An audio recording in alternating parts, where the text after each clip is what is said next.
So welcome back to another Strictly Numbers, and today we've got the Mizuno drivers. So I'm putting all of the new Mizuno drivers head to head. So we've got the STG, the STZ and the S2X. So they're all the new 220 drivers, and I'm going to be trying to play them at the same loft or as close as I possibly can. Obviously the STG is a 9 degree. I've got the STZ in a 9.5 and then the STX in a 10.5.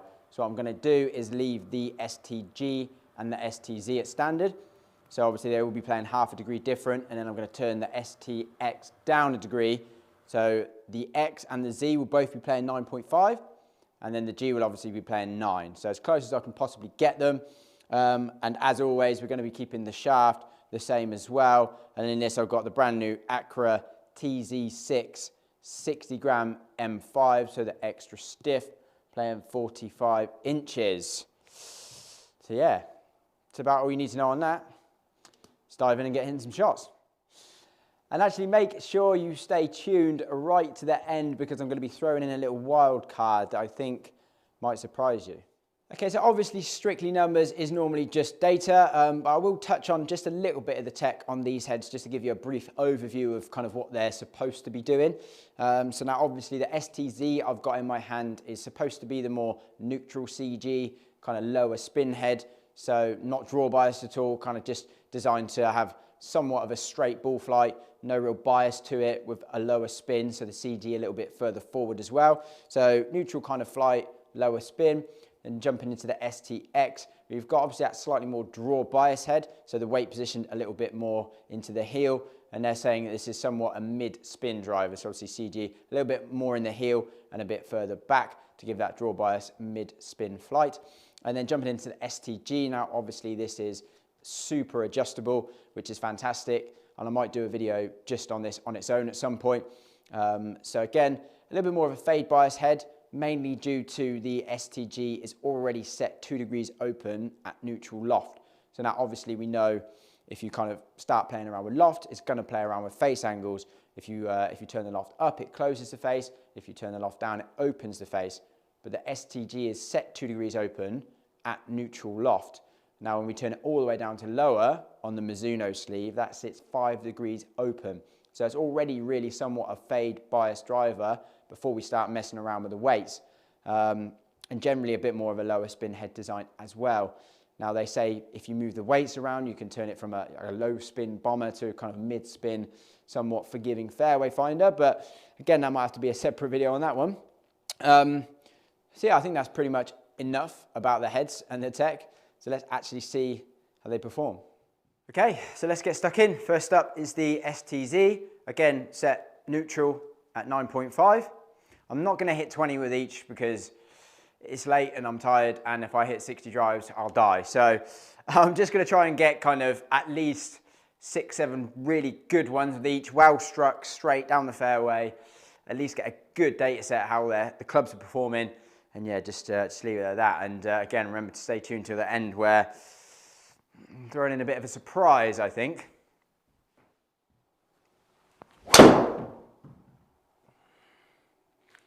This thing goes insanely high. 267 carry.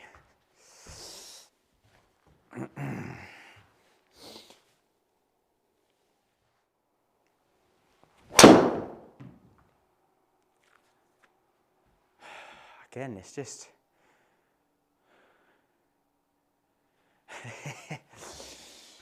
oh, this is going to be fun.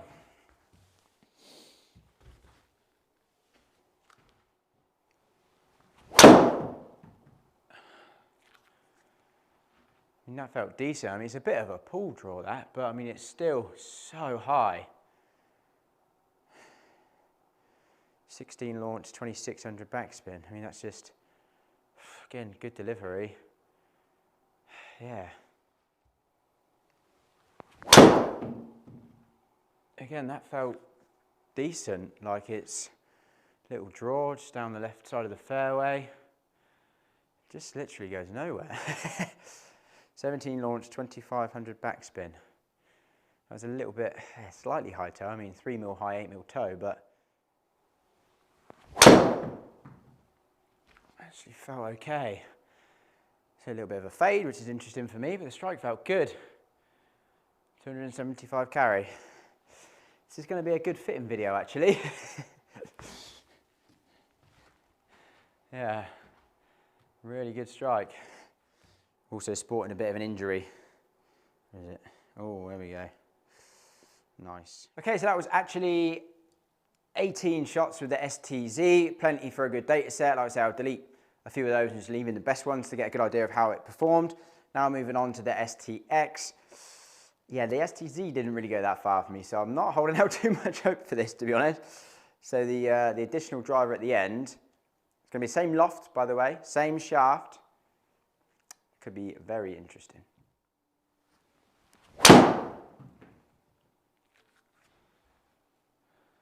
Wow. Yeah, I might not do so well with a draw bias driver here. This could be a struggle, but we will try our best. Remember, this is set down as well, so yeah, this loft is at 9.5, so exactly the same as the STZ, so it's set down a degree, so it's actually set a bit open. I think for me, I still might struggle to not turn this over.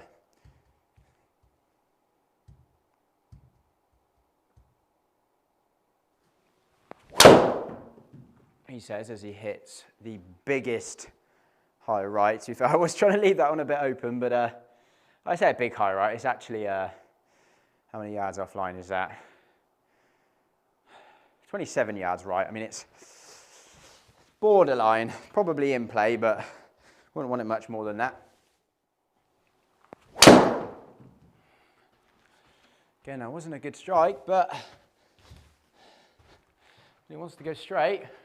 So he's done very well. Very well. And they do well on miss hits, these.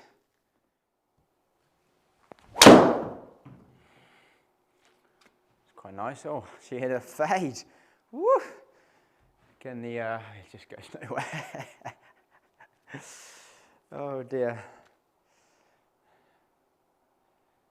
Yeah, great strike. Okay, so that's the STX done. Definitely much easier to get that one turning over, is all I'll say. So the draw bias, it's working a bit Mizuno. And my miss is left anyway, so I don't need much help doing that. So now onto the STG. So how I've got this set up, obviously neutral loft, so 9 degrees just set neutral. And I've got the weights set neutral and to the slightly lower spin position. So one either side and right push to the forward. To the front. So let's see how this one performs. A little bit off the bottom there. Efficiency is really good. I mean, yeah, that already carried further than the others. Actually, you have to wait to the numbers.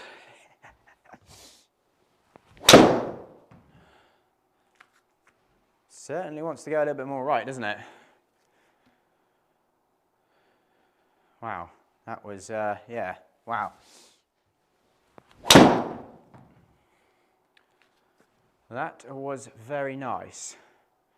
I mean, it's just, yeah, it is way lower spin, this head, way lower spin. 320 down the fairway.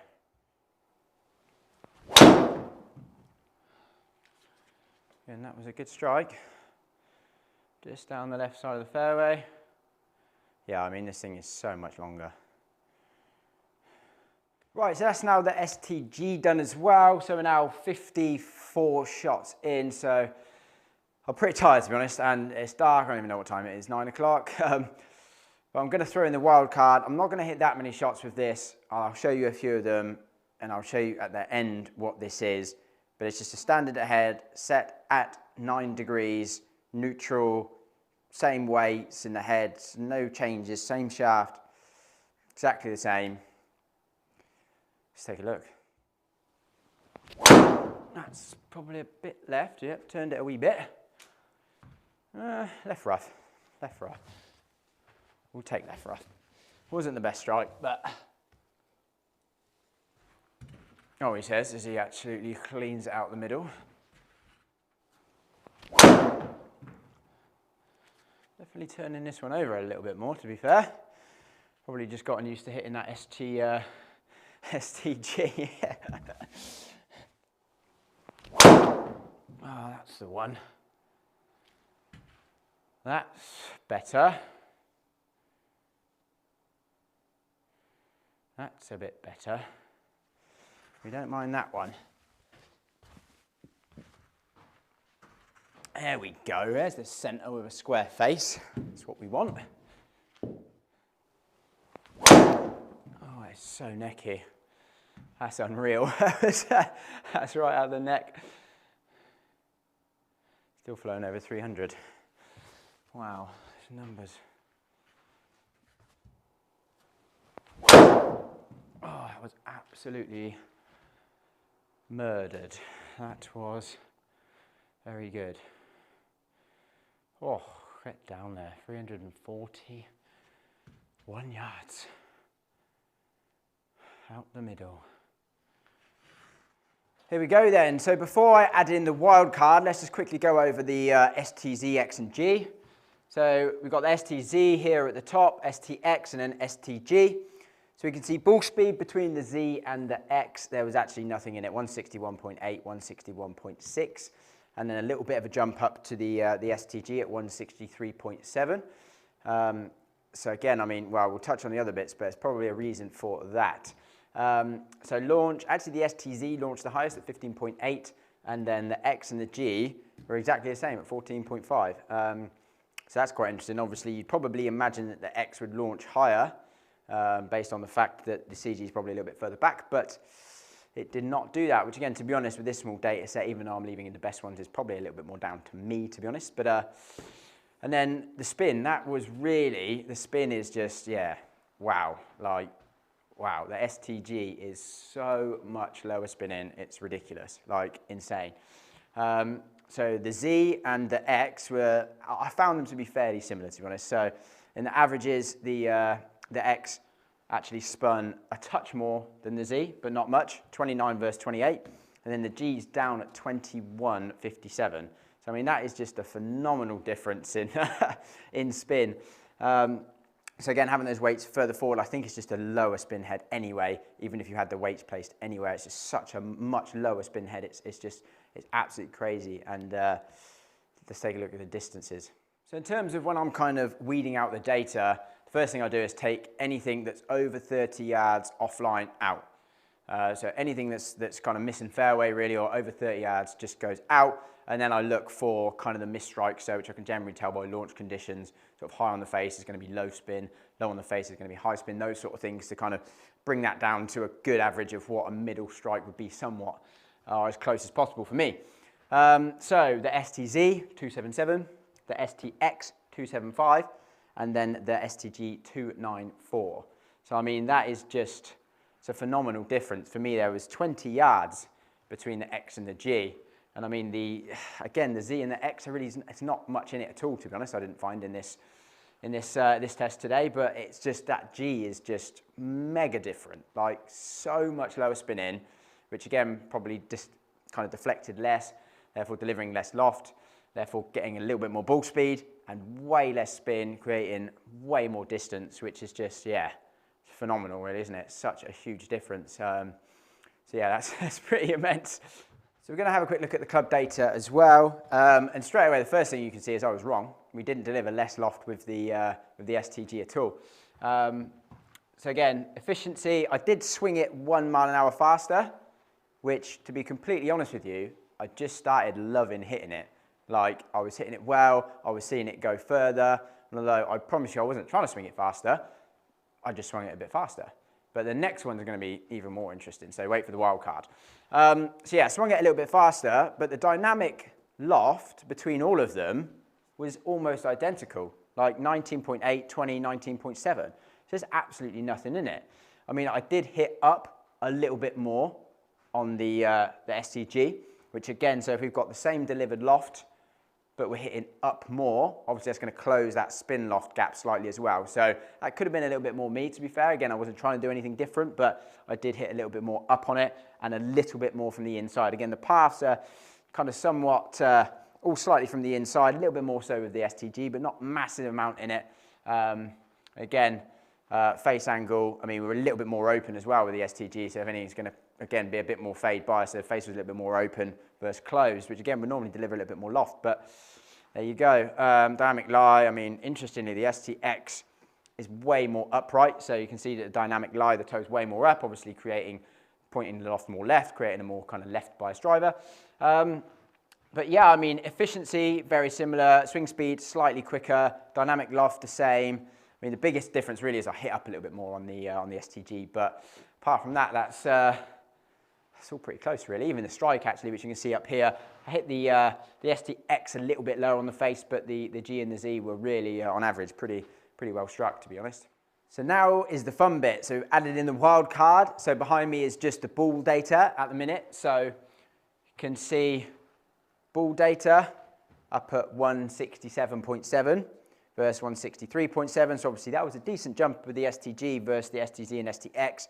Now we're up at 167.7. And I actually had to hit a few more shots than I probably wanted to with that, even though I'm pretty knackered and my back hurts. But I was actually just turning it over a little bit, which would have added distance and wasn't kind of fair. So again, I kind of whittled down, did exactly the same thing, deleted anything over 30 yards offline, and then just looked to pick out any like the low spinners and stuff like that. So way more ball speed, a touch more launch at 15, and again, even lower spin than the STG down at practically 2,000 versus 2150, so 150 revs lower spin, and that equated to an additional 12 yards in carry, and almost 15 yards extra, actually more than 15 yards extra in terms of roll as well. It's coming in a little bit flatter, getting a little bit more rollout versus the STG. And to be honest, I don't know, a couple of those might have been in the rough, and on the software it kind of, you know, if it lands in the rough, you don't get as much rollout and things like that. So I'll probably more look at carry than total, to be fair. But again, another 12 yards in carry, more ball speed, slightly more launch, slightly lower spin, more distance. So I'm not too sure if I've said this yet because I'm tired, but comment below what you think this driver is before I tell you. So now we're going to have a quick look at the club data, like why did we get more speed and just more distance out of that? So first of all, really, I just swung it faster. So against the STG at 113.7, I was up at 115.8, and actually slightly more efficient as well at 145 versus 144, delivered a little bit less dynamic loft again. Again, quite a low spin head. This is very low spin, actually, one of the lowest. So yeah, really, I mean, can look at, I was a little bit more up and a little bit more from the inside again, probably to be honest, me just getting tired, and I tend to get very much like that when I get tired, and that's probably why my back hurts a lot. So yeah, a little bit more up and from the inside again with less dynamic loft, which again, closing that spin loft gap again. The face angle was exactly the same when compared to the STG, but essentially, realistically, I just swung it quicker. And here's why. Okay, so that wild card extra head was the Cobra LTD XLS. Now, still set 9 degrees, still standard weights in the head, nothing crazy going on whatsoever, absolutely neutral, so same loft as the STG. Now, one of the reasons I do believe that I swung it faster is just head weight. So if we pop this on the scales, we're at 189. If I were to now pop the STX on the scales, we're at 196, just under 197. So that's a lot of extra weight. I mean, if we could call that 197, that's 8 grams more. So that's 4 swing weights, which is a lot. I mean, I know that I swing a lighter swing weight faster and still get the same efficiency. So I can get more club speed with the same efficiency. That's obviously going to translate to more ball speed. Now, there obviously is a reason for that. Like Mizuno still play at 45 inches standard length, which ultimately is shorter than the likes of Cobra, Titleist, Callaway. So they obviously add more head weight to kind of bring the swing weight back up or to where they believe it should be. And obviously like Cobra and Callaway, whatnot, are longer nowadays. So they're reducing the head weight a little bit to kind of bring that swing weight down. So head weight's just lighter. And there is a little bit of a weird thing that I've noticed in fittings with this Cobra head, that people generally can just swing it a little bit faster. Not really too sure why, but I have noticed that as a trend. So yeah, bit of a lighter head, move it faster, more efficient, slightly lower spin, which actually for me, I probably wouldn't gain this. I might gain the normal X because this is a bit dangerously low spin. But Yeah, there you go. Cobra LTD XLS was the wild card. So there you go. I hope you enjoyed that. Comment below. Let me know what you thought. Probably a little bit of a longer one there, but really actually very interesting, that one. And also comment below and let me know what you want to see next. Obviously, we've got a whole heap of shafts, loads of different heads. Anything you want tested, comment below and let me know.